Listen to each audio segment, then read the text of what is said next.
আমরা দেখছি এখানেও হয়তো একটি অটোরিকশা নষ্ট হয়ে গেছে এই পানিতে। তার সঙ্গে একটু কথা বলতে চাই।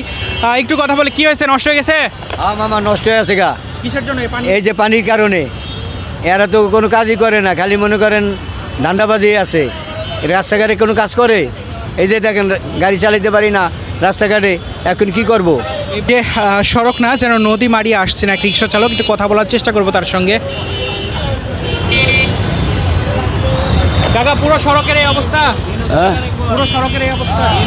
হ্যাঁ এই জায়গাটা একটু ঠিক করে দিতে একটু বলেন, আবার বুঝতে পারিনি। বললাম প্রধান উপদেষ্টা ইউনুস কাকারে কোন সারা ওই জাপান না কইরা আমাকে ঢাকা সহ ঠিক করে দিতে।